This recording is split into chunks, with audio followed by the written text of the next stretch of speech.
Welcome to the Audacious Path. My name is Daniella, and you're listening to the one and only podcast that is specifically aimed at adventure creators just like you and me. Every 2 weeks, I interview other creators in this space so that you can learn from their experience.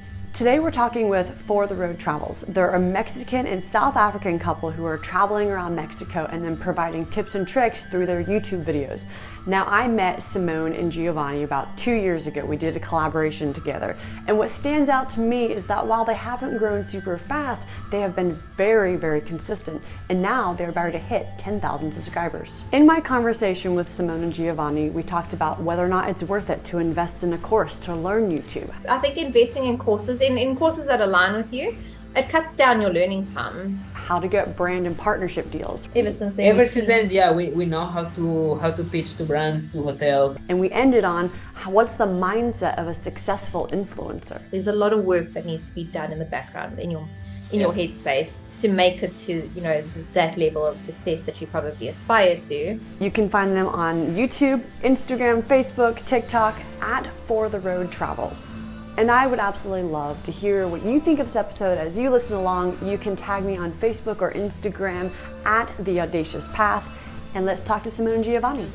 What inspired you guys to start your channel? Like, what was the journey to get there? Well, it definitely wasn't anything that was planned out at all. What had happened is we were both working in hospitality. That's all we had ever done in our lives. We were working in a hotel. And then the panini hit. I don't want to say the word because, and we kind of had to make a choice whether we were going to stick it out on the island, but I knew that we would have eventually lost our jobs. So we decided, you know what, it's our time to leave and come to Mexico. Well, it was even South Africa or Mexico, but because of the time.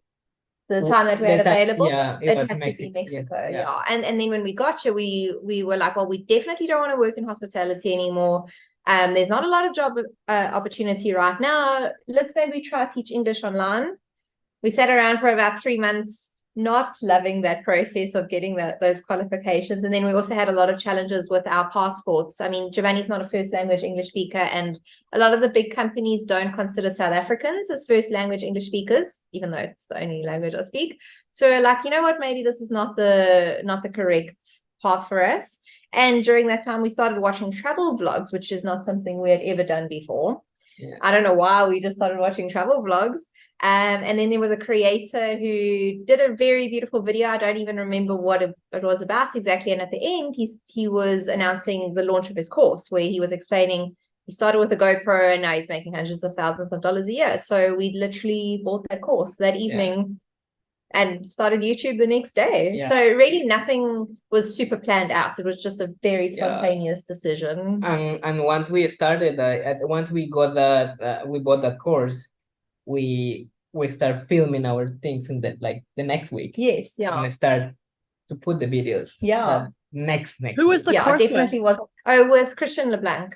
Oh, okay. I know he is. Yeah. Yeah. So that's just. I feel like it was just. It was meant to be. It was meant to be. Yeah. I know a lot of people plan it out and save, and they know that they're going to do it, but for us it wasn't like that at all. Do you think that it's worth it? Like, if someone was thinking about starting from scratch, do you think that signing up for a course was a good direction to go if someone wanted to start this? If you want to start whatever, I mean, it doesn't have to be only like travel channels or whatever content creation. Like the learning curve, it's like shortened. Definitely. Yes, definitely. Yeah. I think investing in courses, in courses that align with you, it cuts down your learning time by at least a half. You're learning from people who've already been there. They've already made the mistakes. So I think in terms of seeing quicker success, investing in courses is totally worth it. And that's not the first course, the only course that we ever invested in. Throughout our journey, we are committed to continual learning, because when you're learning from people who are already doing the thing that you want to do, I really feel like your journey is easier, because you're getting information from people who've already been through the struggles and the hassles that you are inevitably going to experience. What were some hurdles that you had to overcome to start this? How did your family feel about it? Were they approving? Like, how was getting equipment, stuff like that? Like, what were the key hurdles you remember? My family doesn't approve of this still. They think it's a joke. But I think us just saying to each other, this is our dream. This is what feels right for us. What we were doing in the past was not right for us, and it was very obvious for us. So now that we're doing something that we actually genuinely love and we're excited about, you've just got to learn to block out those external voices, because at the end of the day, it's not their dream, it's not lives, it's our life. And we just have to get very confident in the fact that we are pursuing something that feels right with us, and external voices that contradict what we're trying to do don't matter. And for whomever is listening this, like, YouTube or content creation is a full-time job. Even if you do it as a part-time, it takes so many hours, research, it takes a big investment. Content creation is one of the most expensive niches to get into, because you've got to fund your travels. Luckily, in the beginning, we got a bit of a payout from leaving our jobs, so that's what we were using to invest in the first bit of equipment and everything. Luckily, we had that. I'm based on like this content creation course. Also, they give you like, you can start with a phone, you can start with an action camera, you can start with minimal equipment, and then start upgrading as you grow as a content creator. Yes, yeah. But aside from that, I think something that I personally have struggled with, especially in the beginning, is a lack of confidence. A lack of confidence in the way that I speak, the way that I look, the way that I come across on camera. There were a lot of personal insecurities that I've had to overcome to be more confident on camera. I think speaking to an inanimate object definitely takes a lot of learning and a lot of persistence. When you record yourself and then you listen yourself, and it's like, oh my God, that's how I like people listen to me, like that's my voice. And then you are I don't know, and then you start getting that insecurity, but it just video after video is where you start learning, like, it's my voice, it's how I am. Start to become more accepting of yourself. I think I'm curious how you guys chose your direction, right? So you had 2 countries that you could have gone to. Why did you choose Mexico, and how did you choose the format of things? Because you guys are very much, it seems to me at least, having watched your channel, especially as it's evolved over the years, that I would go to your channel if I am specifically wanting to travel Mexico, whereas some channels it's more about that lifestyle or experience. So how did you choose where and how you portrayed yourself? Well, in terms of moving to Mexico over South Africa, we literally had 4 days, before the Cayman Islands was closing. I could go to Mexico because I had a US visa. I was automatically allowed to fly through the States and fly to Mexico. It was just a short flight. We had to consider Ted as well. We didn't want to have to put him on a long haul flight. Geovanny would have needed a visa for South Africa, which would have only lasted 6 months. And then after that, it's a whole process. Plus, I don't want to live in South Africa. And after Geovanny experienced it, he doesn't want to live there either. So I think once we landed in Mexico and decided we were going to be travel YouTubers, I think something that we established very early on is that we don't want to just make videos that are kind of like vanity projects. We want to make videos where people can watch them and be like, wow, that's all the information I needed to travel playa.com. And we wanted to make videos that were very helpful for people. We didn't want to just make videos like, look at us. We wanted people to get value from our videos. So I think that's how we just kind of naturally and organically fell into the travel guide aspects of what we do, because we really like to provide that value. And then Mexico, I think it started off with us saying, well, let's just do Mexico because it was right at the beginning of the pandemic. So we can't travel internationally. So why don't we just focus on Mexico for now? And then, I ended up falling in love with Mexico, and Geovanny and I were like, you know what? We don't want to travel so much internationally right now. We'd rather lay down some roots. So why don't we just do Mexico? So it just kind of naturally evolved into what we do now. Yeah, for me, it's like I always have the thought of traveling abroad, and it was a dream of mine.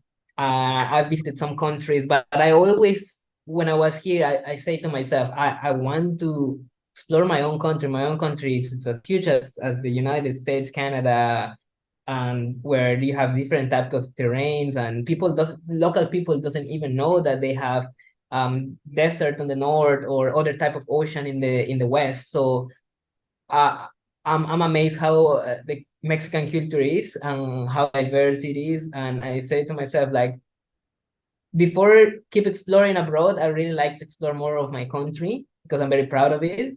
And being with someone who is not from here and how she gets amazed by our culture, by our traditions and everything, that it even inspires me more to be traveling my own country. So I really like what you guys said about adding value, because that's one of the things that I've been exploring lately and doing a lot of research about. And one of the most interesting things is if you want to be like a pure vlogger where you just want to be someone who's showing off your life and that's it, there's really like a formula that you need to get all of the boxes checked, or as many as possible, to be able to fit in that formula. And it typically includes like looking or having things that people would dream of having, like good looks, a good boat, good equipment, stuff like that.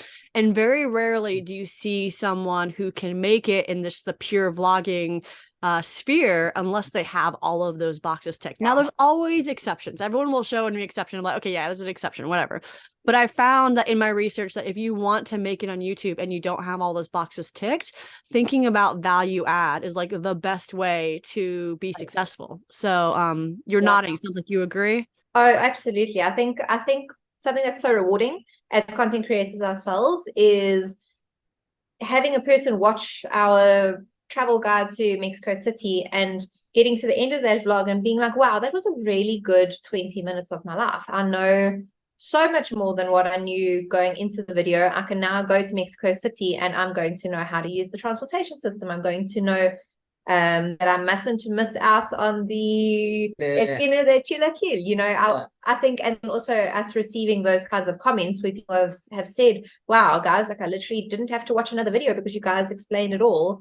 I think that feeling that people get, that the viewers get, where they spent that 20 minutes wisely by learning a lot from our videos. I think that's not just beneficial for the viewer, but for the growth channel as well. definitely. Yeah, I agree. I think that seems like a much easier niche to do well in when you're doing the lifestyle stuff, but I agree with you. There's a lady that I watch because she lives in Disney and she's got this beautiful Disney mansion and they go on these Disney cruises. If she was just living, you know, like a normal life like our lives, I probably wouldn't watch her. So I totally agree with you. You need to have all those boxes checked if you want to be able to just purely do like the vlogging, follow my life thing. Yeah. And we don't tick those boxes. So yeah. How has the value that you've added, or like what you've chosen to include, evolved from the beginning to now? Just thinking in the shoes of someone who's never traveled to the destination before. I think for Geovanny, like for him, the public transportation, for example, and I think it's advantageous that he's from here and I'm not from here. Yeah. You know, for him, something like the public transportation, it's he doesn't even have to think about it. It's just natural. So I think maybe in the beginning we were overlooking sharing those kinds of details because it was just natural for Geovanny and I was just following along. But I think we've kind of changed our sharing strategy by looking at it and saying, okay, well, I don't actually understand how the transportation works. So why don't you take this as an opportunity to explain what you know? So I think just more thinking in the way that someone who has never traveled to Mexico before, thinking how they would be thinking and sharing according to that. Yeah, she says like sometimes she's probably recording something or doing some B-roll and I was like, why are you doing that? But for me, something that is normal.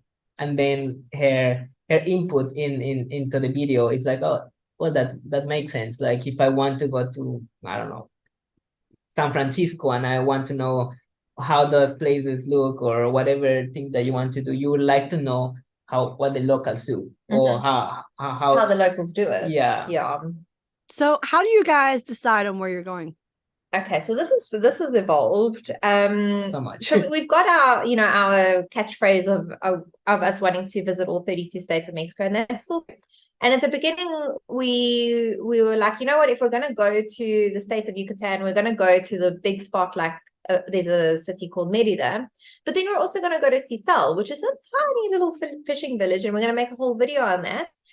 And we have learned that it doesn't, in terms of spending our money and our time as wisely as possible to grow our YouTube channel, we kind of need to neglect those tiny little towns for now, because there's no one's actually searching them, and we don't have a big enough loyal audience to watch just anything that we put out. So it evolved from us just going to every single place that we want to go to going to the places that are high search volume. Yeah, have very high search volume. It's fascinating to me that you went through that change, because I'm kind of going through that change right now as well, where like I'm almost like following the keywords.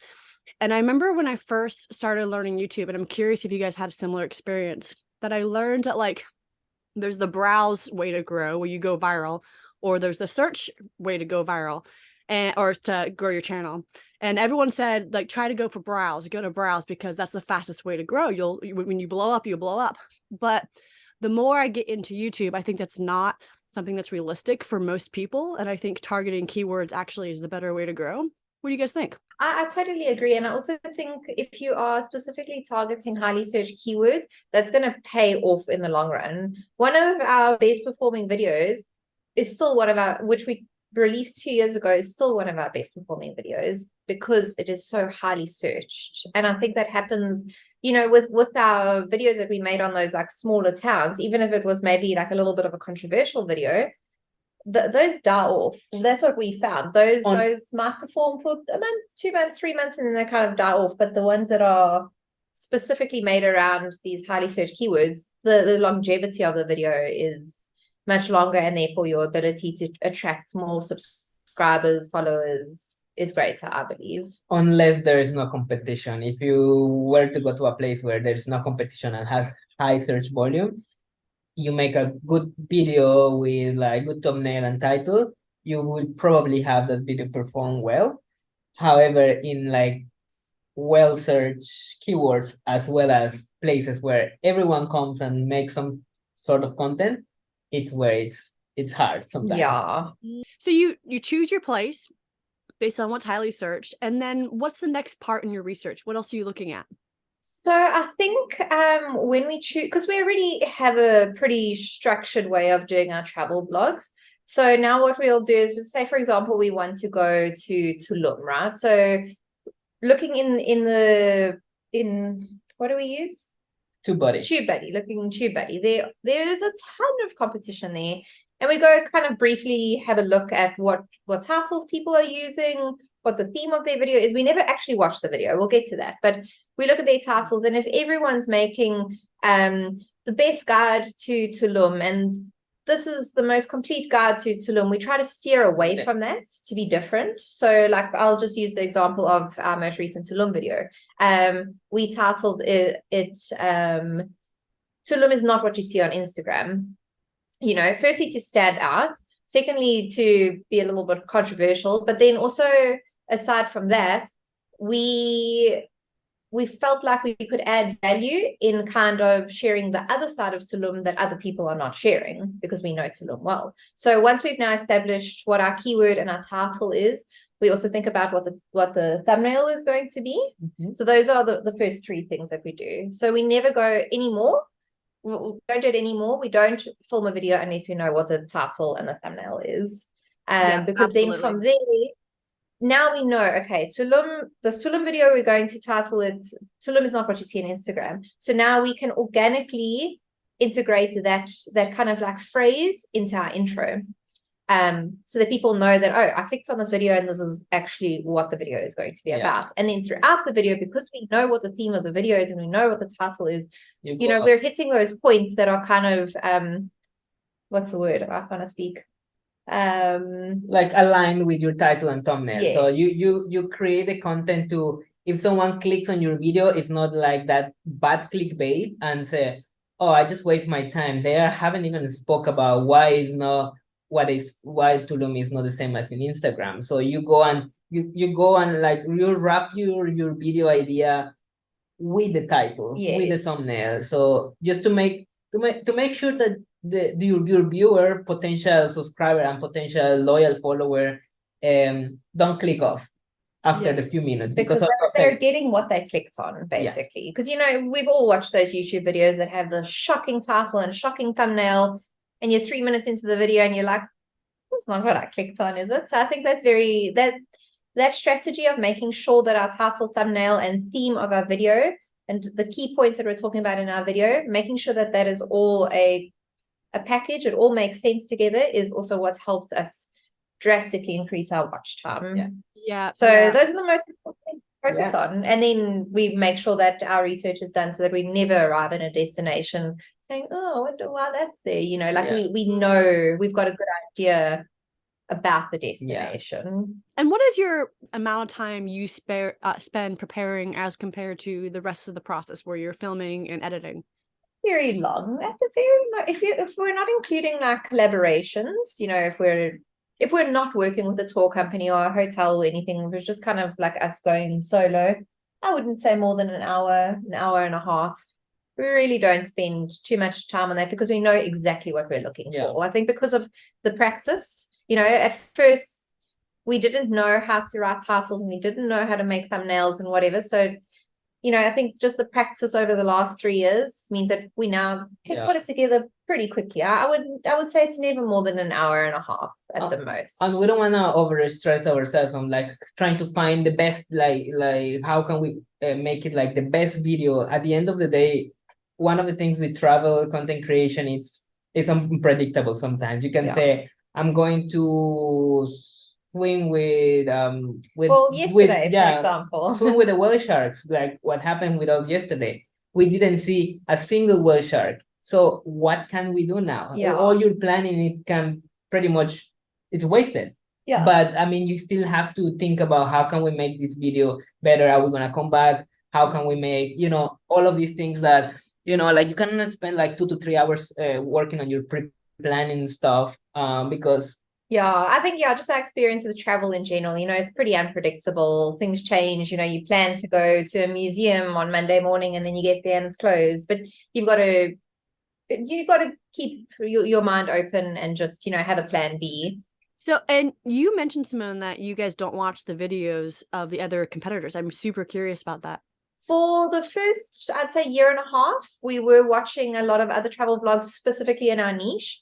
But something that I found is that I was noticing, specifically in our niche, that the channels were starting to like sound the same and look the same, and the videos were starting to feel very much similar. And then, you know, we would go film something and then we would be standing in front of a lighthouse and I'd be wanting to say something and then I'd be like, no, but they already said it, you know. So it was really impacting the way that I was able to, both of us were able to show up filming as well as in the editing process, because we didn't want to be a copy of so and so and so and so. So literally about a year and a half ago, we said no more, and we literally do not watch travel vlogs anymore. And I think that has been the key in us being able to craft our own voice and a brand that is unique and a brand that stands out, because we literally don't know what anyone else is doing. I mean, other than in our analytics, seeing people's titles and thumbnails, I mean, you know, you can't avoid that, but we don't watch the videos. And it's not out of like jealousy or anything like that. It's just us saying, you know, we want to develop our own voice. And the only way that I feel like we can do that is if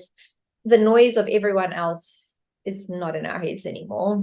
Because somehow you get influenced by what they are doing, and if you want to take it or not, and probably you are skipping some areas or some talking points because you are afraid that, okay, someone has watched them and then they watch you and then it's like, oh, it's the same copy of. We try to, as Simone says, create our own voice, create like our own distincting feature in our channel that it's, we go based on our experience. It's like we are not going based on someone else's experience.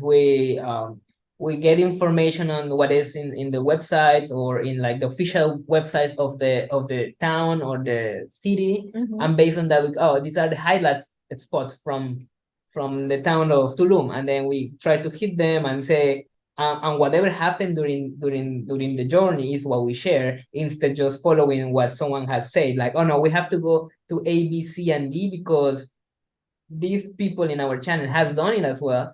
Like, no, let's do the same. No, I think it's just also to try to create your own voice and show your like your experience can be completely different than the other people that is doing the same video idea, but probably they like the place where they went, but we go and just because they like it, we're gonna say we like it. I don't think so. I sometimes there are things like personally we don't like there's people raving about this place, but we do not like it personally. But I think it's how we create our own voice in that. Yeah. Yeah, and allowing people the ability to make their own decisions. So yeah, I feel that. Yeah. So if we need to do research on a specific place, we typically go to blogs, and Spanish blogs in particular. Yeah, I think I'm going to take up this. This is a good idea. You mentioned, by the way, that you guys have done some branding. What kind of branding process have you gone through, and how did you guys make those decisions? I'm kind of like a branding person. Yeah, she's the. I wanted to have. I don't know where I got it from, but I really felt like, I'm not sure if you've heard of Nicholas Crystal. Yeah, I've heard of him. Yeah. Yeah. So, he got super huge, super quickly, and he had the yellow and black thumbnails, and then he carried that over into the actual visuals of his video. And as soon as he blew up, I noticed that everyone else then had the black and the yellow, that just became, and then it, just watered it down for everyone. So I sat around for a while, and I thought, I really love how he created such a strong brand. And I took the inspiration of choosing a color. So that's where the pink comes from, because I hadn't ever seen anyone using like bright pink for at least in the travel niche. So and also tied to one of the Mexican colors as well. Yes, yeah. Like, so in terms of like pastel, it's very popular in the Mexican culture as well. Yes, yeah. So yeah, we used Mexico to inspire our main theme color that we chose. And then we also wanted our font to be the same. So you'll notice that the font that we use on our thumbnails is the exact same font that we use in our videos. So it like all feels like tied together. It feels like a package. Cohesive, yeah. Cohesive, that's the word. Yeah, I really love the branding aspects of it. But I initially got the inspiration from Nicholas Crystal, where he specifically chose a color. But then I also got inspired by everyone copying him to do something different, very different to anything that we had seen before. This makes me think, so I'm in this creator community with Jay Klaus, and he runs a podcast called The Creator Elements, and it's aimed at creators overall, not just YouTubers. And I think I'm like the only adventure vlogger in there, which is a bit disappointing, but it's really interesting being surrounded by a bunch of other people. And there's this one lady in the community, Holly, I believe her name is, and she runs a branding agency called Maker and Moxie, specifically aimed at creators and a lot of YouTubers. And she sent me this guide, which I highly recommend looking at. But going through that branding process, I think is like probably the single most important thing that I've done this year. And it's really funny because like a good solid 2 or 3 weeks was spent just on like belief work behind your channel. And what are your goals, and what do you want to get out of this, and what are your values, and what are like some things you're going to have in every single episode and stuff like that. And anyone who's listening, I highly recommend going through something like that before you get into, do your, and you're nodding too, so I can see you guys probably did that with your course as well, right? Actually, there is a book that was gifted to me by a friend long before we started YouTube, and it's called Steal Like an Artist. And that's talking about how to be a creator who doesn't, that book specifically spoke about ignoring the people in your own niche and going and finding inspiration in completely unexpected places. So like we said, we don't watch travel YouTubers at all, but I watch a lot of like vegan cooking shows and spirituality stuff and personal developments. And, I'll find things here and there in all of these videos, and we will change it and adapt it to fit into our channel, so we're creating something everything is inspired. Nothing is a completely unique idea. That's something that book spoke about as well. So, everything comes from inspiration from something, but we just like to pull from outside sources. And then also I love how you touched on like what the mentality is behind your channel as well, because that's not something that's tangible. It's not something that you can see, but it's something that you can feel. So like having a mission and a mission statement, it's so important to make your brand recognizable, and memorable. And we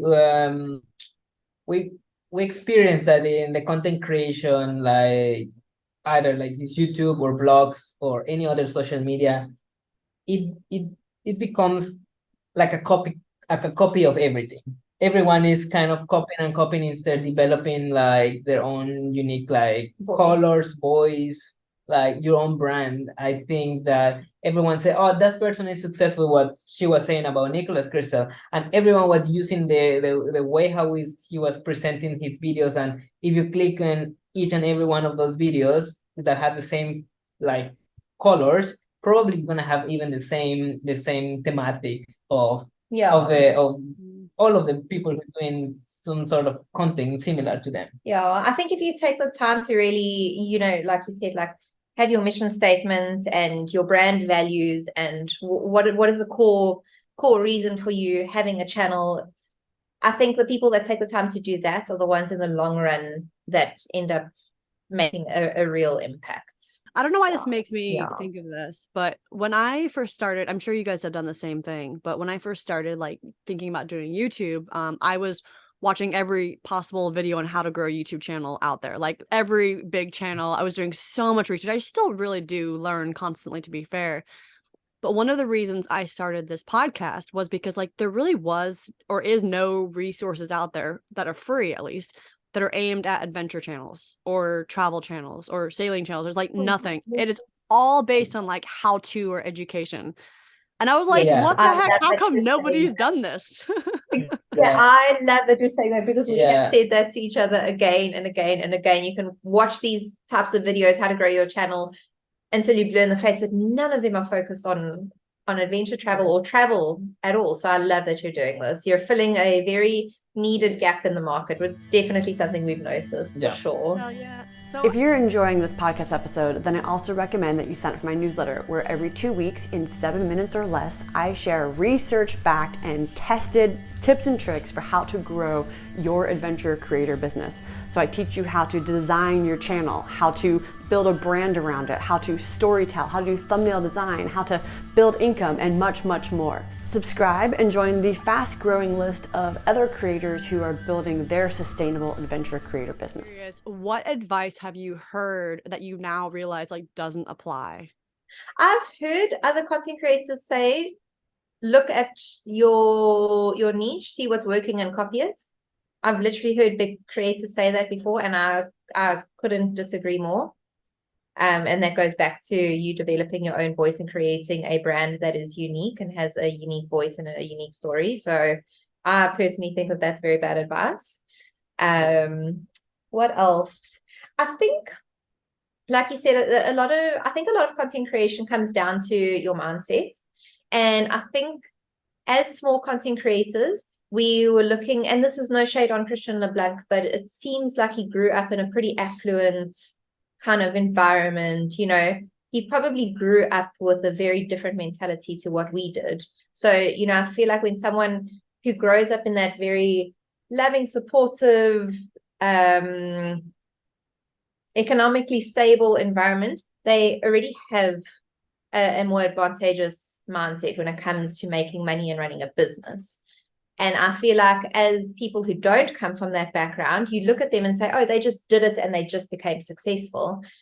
And we didn't realize until now that we've got a lot of things to heal from our past and from our childhoods that person probably didn't have to do. So we can't expect the same results in the same amount of time, because they're coming from a completely different place. I think that us looking at big creators who come from pretty stable backgrounds and us expecting to be in the same place as them in the same amount of time is a mistake we made in the beginning, because we didn't realize how much our past affects the way we think and the way we manage my language. You're speaking my language. I actually just interviewed, I have a life coach that we swap like an hour, and she gives me some advice, and I asked her to be on my podcast because I was like, well, my overall goal is to help adventure creatives. And one of the things that I wanted to hear from her was like, well, how does, being a life coach, how can you protect your creativity? Because there is like some protection that you need to do of your creativity. And one of the points we touched on was limiting beliefs. And I remember she was talking about it, and I was like, oh my God, like it just resonates with me. I feel it. Like to have Yeah. limiting beliefs. And then of course, like if your family doesn't support you, they think it's a joke. Like I remember being told that this was a hobby. And I was like, please stop calling this a hobby. This is not a hobby. I literally spend like 50 hours a week on this. It's not a hobby.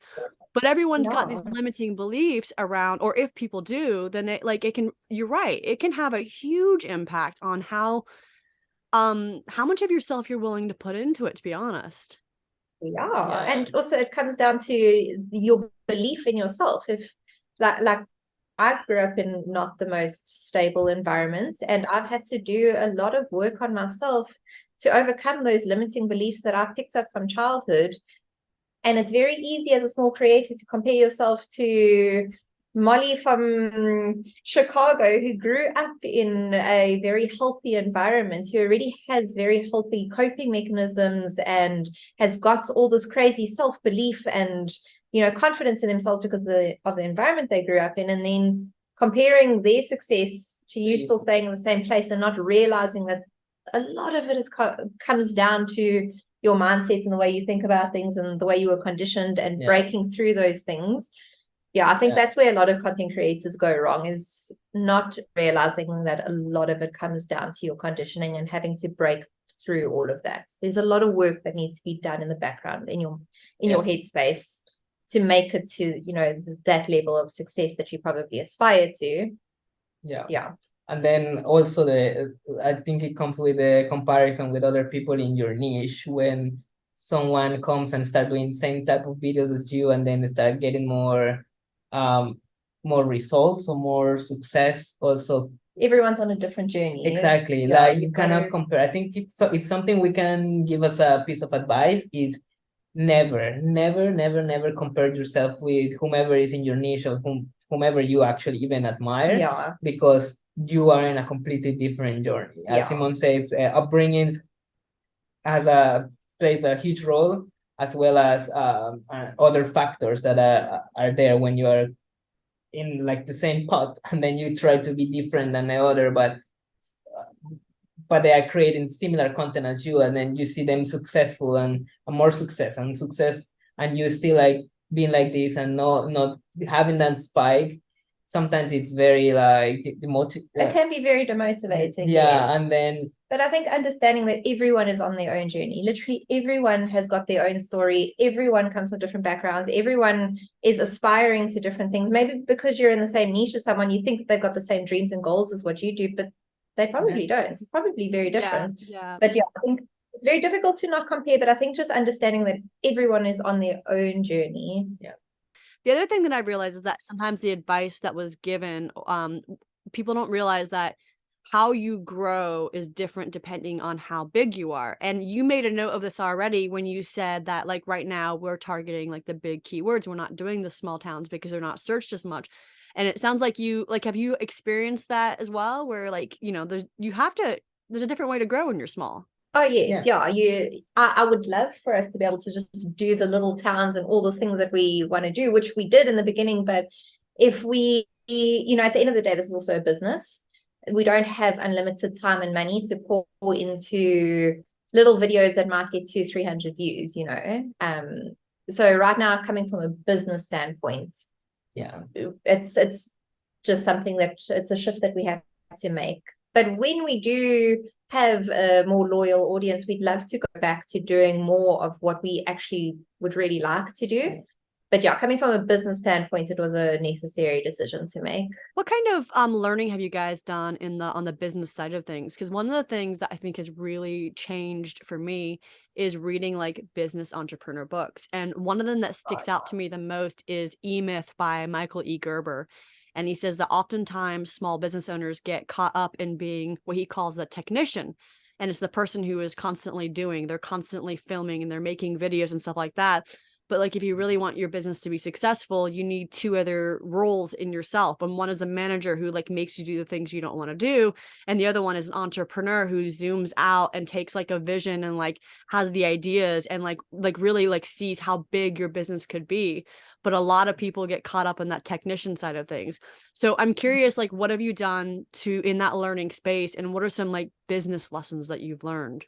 Firstly, when we first started YouTube, you know, we had never been self-employed I always dreamed of doing something big, but we had only ever been minimum wage employees, more or less, so it was a very big mindset shift that we had to make, just starting off with our YouTube channel. And then when we started our YouTube channel, I think that we thought that if we just keep on doing this, we will blow up, and it will all just work out.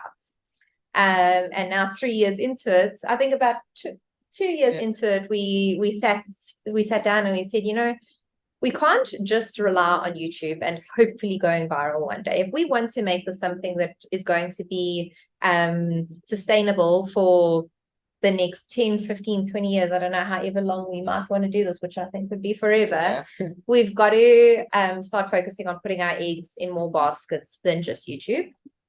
So I think from that, we've had to, like what I mentioned earlier about us last year, kind of just taking a bit of a break after I got so sick.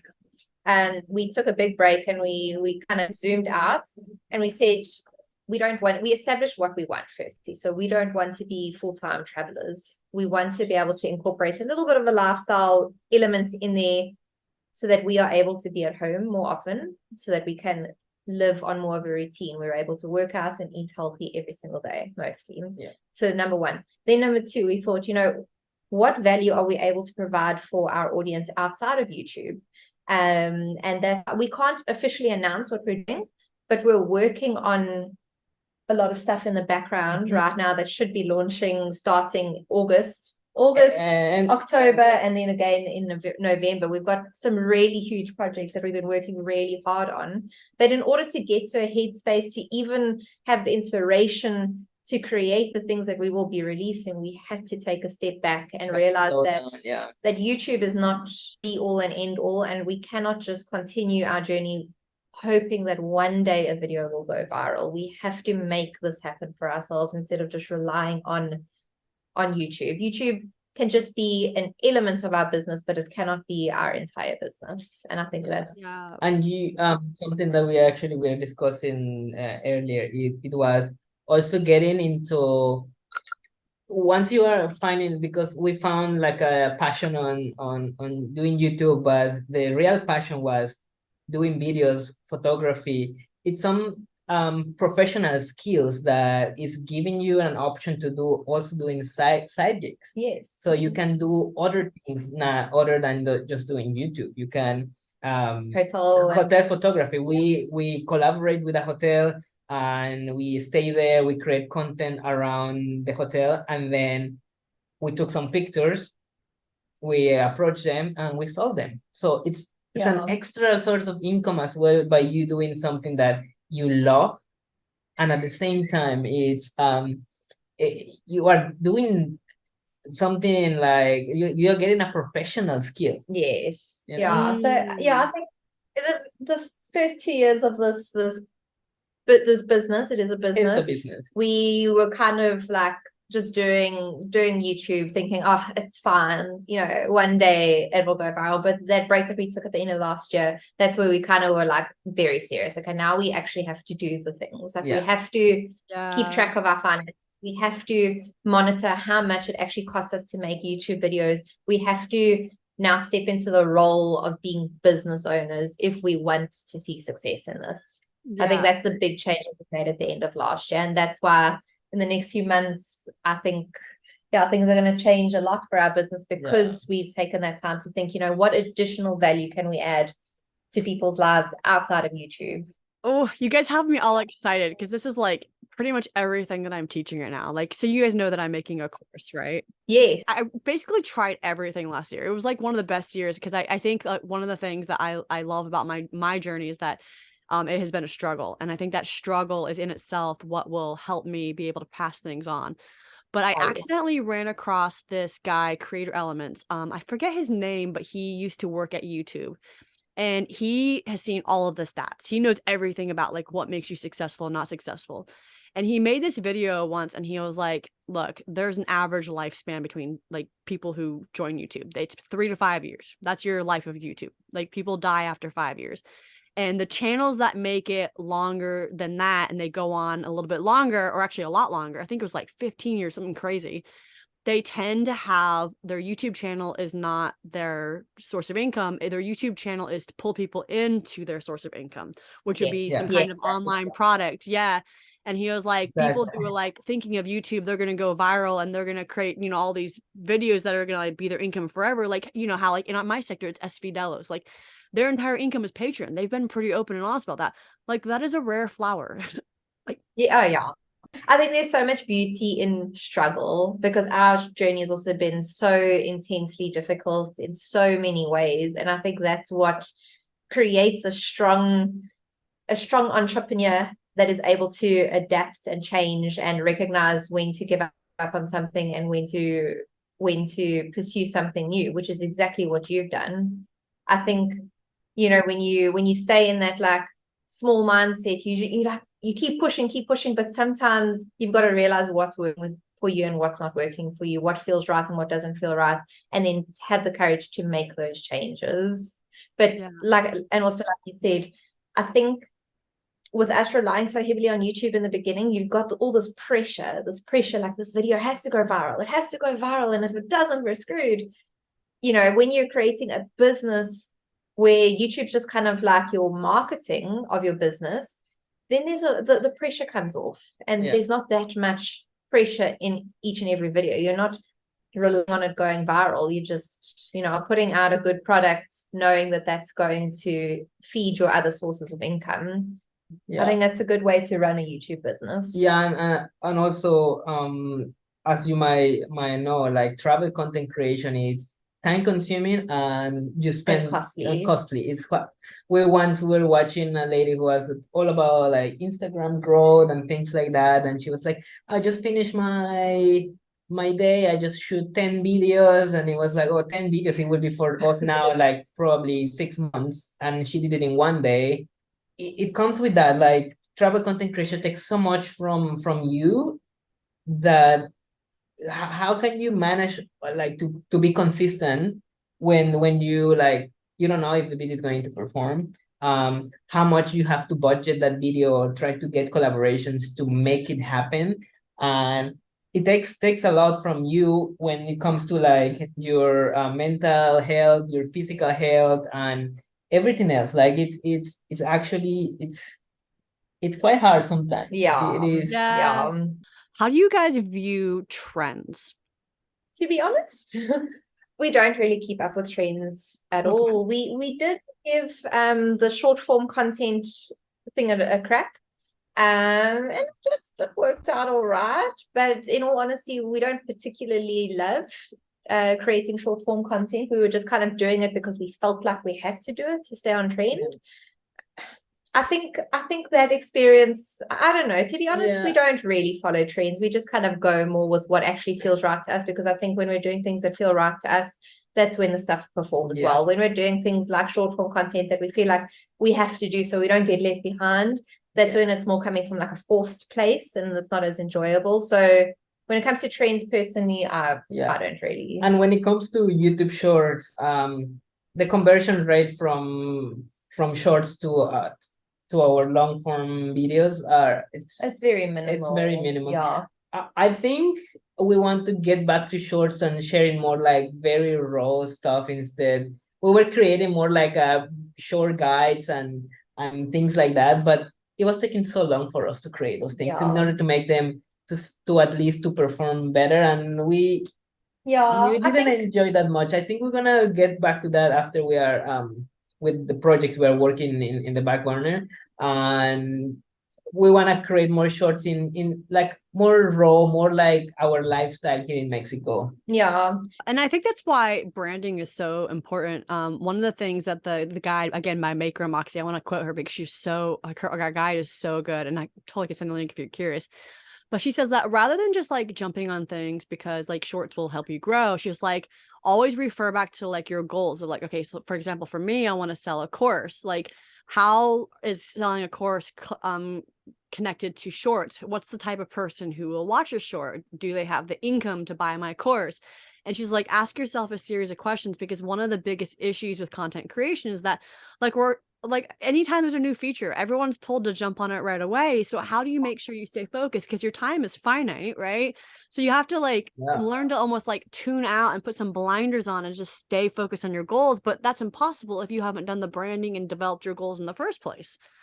That's true. I love that you said that. That's Yeah. so true. Because if you've got your own mission, values, goals, you're not searching for it externally by jumping on all these trends. I feel like there's less of like this FOMO of not jumping on that, because you know what you stand for, you know what your goals are, you know what your demographic is, you know what your audience is looking for. So there's less pressure to jump on all these trends. What about collaborations? You've mentioned collaborations several times, and it sounds like collaborations for you isn't necessarily with other YouTubers, but like with brands that are offering something that's in the travel space. Is that correct? Yes. I would say, getting back to the point of investing for a course. When we started this course with Christian LeBlanc, he briefly talks about collaborations and kind of shows you how to do them. We were actually struggling, and we were like, what are we doing wrong? What steps we're missing? What is wrong in the process? Why are we not getting any yeses? Yes, and we found out someone through Christian LeBlanc course that he was doing a collab mentorship. Yes. So we say, like, if we want to really grow our business, also our mindsets, we need to invest as well. Mainly comes from her. I was more like close, like, no, let's do it ourselves and say, let's invest in this. And we invested in a mentorship on how to do collabs with brands and hotels. Yes. So I think was one of the best investments we did, because ever since then, yeah, we know how to pitch to brands, to hotels, and because it reduced the cost to make a full-time video, or if when you go on a trip somewhere else where you have to stay on a place, it really helps you so much. Yes, yeah. Collaborations have become an important part of the sustainability of our business. Paying, like yesterday, we went on a whale shark tour. Hopefully we get to go again next week, because we didn't see any whale sharks. But that tour cost $500 for the two of us. It would have cost $500. We can't be spending that, because we know that it's very unlikely that we'll make that back just for that one video. So that's why last year, at least in the short term. Yes, at least in the short term. But that's why last year we said, if we want to continue making travel content, we need to cut our costs. But we also don't want to fall in the bucket of budget travelers, because we don't want to be budget travelers. To be honest, I don't want to stay in hostels. I want to stay in our own nice, cushy hotel room. And there's nothing wrong with that. But in order for us to be able to do that, we have to have these aligned collaborations with brands and hotels for the time being. And I love what you guys said, like circling back to like investing in yourself. Like that I love that that's a theme, because I totally feel that. And I think that like also investing in yourself, it's almost like stakes, like you're building the stakes. The more you invest in yourself, the more you're like being like, well, crap, I put some money into this, got to keep going, And I remember like when I put like the money down for this community that I'm in, I was so terrified. And like, I'm glad I did it. I'm glad, because it pushed me. It made me take it seriously and like treat it like a business, because I was like, well, there goes, a lot of money. So gotta make this work. I would say, in fact, Maria Forleo, do you guys know who she is? I've definitely heard her name. I've probably She's a female business owner. She has Marie TV. She's an interesting person, but she's basically, one of her things is like, there's 3 things that you need to do if you want to have a successful business. And that one of the top ones is you have to put some money down. You need to create stakes for the business working, put some pressure on yourself, which is a bit counterintuitive to protecting your creativity, but still. I totally agree. When we paid a lot of money for that course that Geovanny was just mentioning by Christopher Lau. Just by the way, if anyone's looking to learn to collaborate, Christopher Lau is wonderful. But spending that money made us take it very seriously, and because we took it so seriously, we saw immediate success. We really put a lot of hard work into really fully taking in his mentorship, and now we see so much success in the collaboration aspects of it. Yes, but that's also because we spent a lot of money. So like you said, there were real stakes around that. We weren't just, there was also an ebook that we once purchased about collaborations, but it was like $25. So we got around to reading it, but it's not something that we like, Yeah. whereas this course that we did, we spent a lot of money. So we really invested ourselves into it. And that's where we saw the change. That's really, really interesting. And I'm going to touch on this because I know that like some people listening should be thinking about creating a product at some point. But one of the things that the guy, so I'm taking a course on how to make courses, which is funny. And he was like, it's a lot of people just like price their course. So like $100, $400, whatever it is. He was like, but what you really want to think about is what amount of money would get people to fully commit. That's how you want to think of it. And it'll also what kind of money do you need in order to provide the feedback and support as well? Because if you have like a $20 course, a lot of people aren't engaging in the first place, but then you get like thousands of people in there. There's no way you're gonna have time for thousands of people. You're not gonna be able to follow up with them. So what's that price point that allows you to give that attention as well? And like these are questions I never would have asked myself unless I had been prompted by this course. Which another good reason to sign up for a course. But pricing is huge way of making sure that you actually invest your time. So 100%. Yeah. And we can say like the $25 spent versus the lots of money we spent yielded very different results for us. Yeah. You make that makes you more committed to 100% to learn and to learn, to follow through, to put those things in action, because you can be in the course but if you don't take action on them, you don't want to see the results. Would you guys be willing to like reveal some finances for people? Because I know that's like one of those things that people are always like, wait, well, what would you be making at your subscriber level? Like, what are the stats? How long did it take you to get there? Our demographics are mostly high GDP countries, so United States, Canada, Germany, the UK.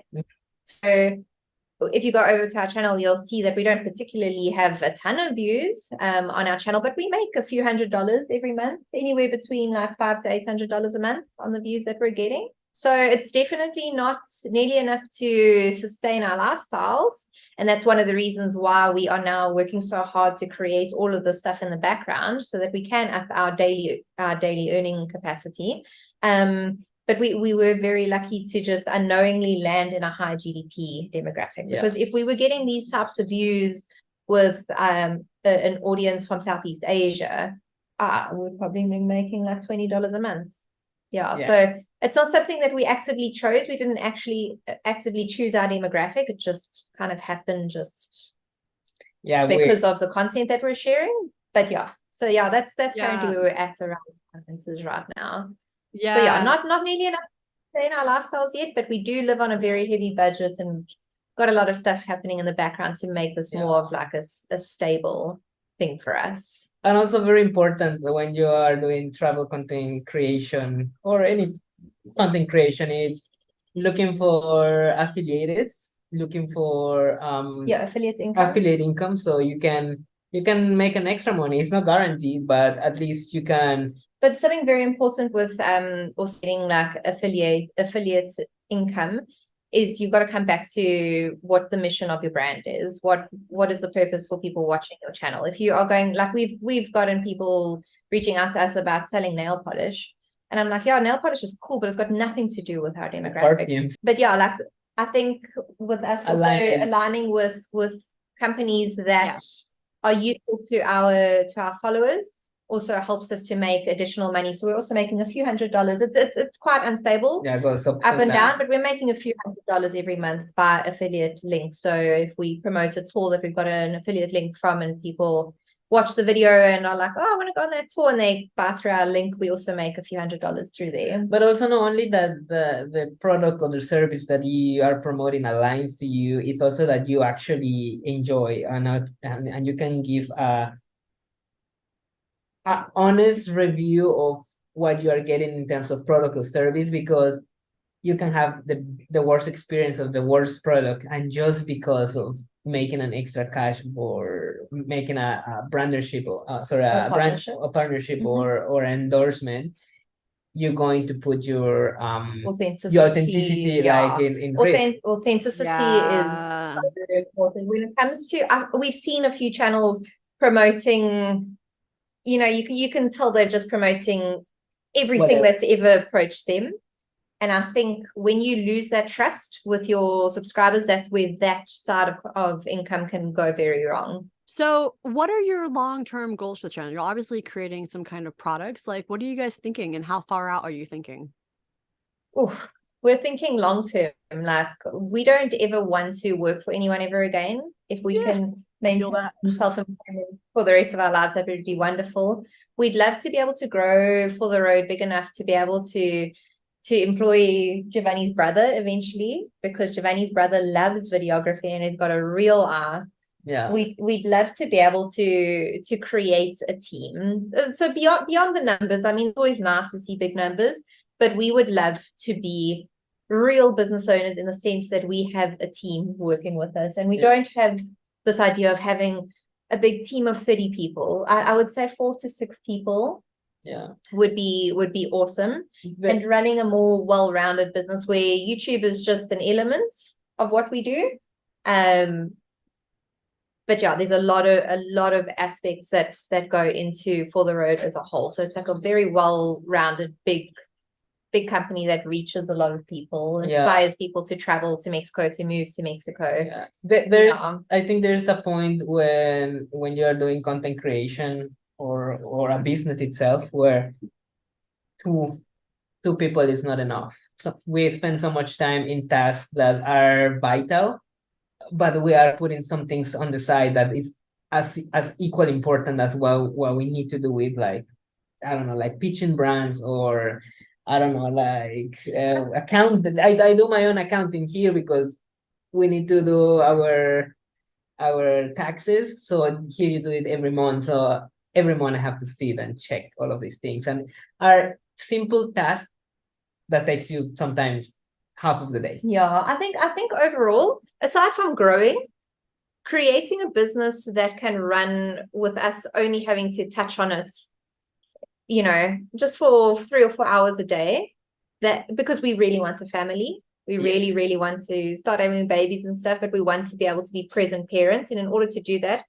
us creating a business that can be run via our small group of employees, I think that's the ultimate goal. And also to be able to employ people who otherwise wouldn't have a big chance, you know, like our idea with one day employing Geovanny's brother, you know, we wouldn't want to hold on to him forever. We would want to have him with us for 2-3 years, mentor him, guide him, you know, teach him everything we know so that he can go off and go and do his own things. And I love that. I love that you guys are dreaming, and I'm inspired. And as you were saying all that, my thought was like, how has it been working and getting all these goals together as a couple? It has been a journey. I think learning to communicate well with one another and not attacking the other one and not feeling attacked is very important. The value of being able to say, okay, I think we need to talk, putting the computers aside, putting the screens aside, and having full attention on one another, and sitting in a place of, okay, I'm sitting here to listen, to understand, not to defend myself, not to defend my opinions. I'm listening to you to understand where you're coming from. That is definitely not something that came naturally to us right away. It's taken ideas and grows. It's taken a lot of very, very difficult conversations and a lot of self-reflection on both of our parts, and a lot of us, you know, pointing out uncomfortable things within each other to get to a place where I think we've got a lot of trust in one another and a lot of trust in what the other person has to say and their opinions. And I think, I mean, there are always slight things that we disagree on, but I think the core of our business and our core values and morals and where we dream of taking this business are all aligned. But that didn't happen overnight. So just to end, any other kind of advice or tips for beginning YouTubers? Because, you know, beginners will always be your most hungry audience. And I always feel like I really want to help people. Like you and I, like, you get it. Like, we went through where there was nothing like this resource. And I'm like so excited. Like, give them the tips, give them all the tips. Yeah, all the stuff. Number one, I think you've got to stray away from trying to watch everyone in your niche. When you're looking for for ideas on how to tell a better story, perhaps go to someone who, if specifically now, if you're a travel YouTuber, don't go look at the niche that you're in. Say you're focused on India, don't go watch all those content creators. Go look at someone who's making vlogs on Iceland, yeah. and get a little bit of inspiration from them. And go watch someone who's making vlogs on Namibia and go get a little bit of inspiration from them, but never copy. There's that book, Still Like an Artist. I can highly recommend that. That pretty much explains everything that I just spoke about.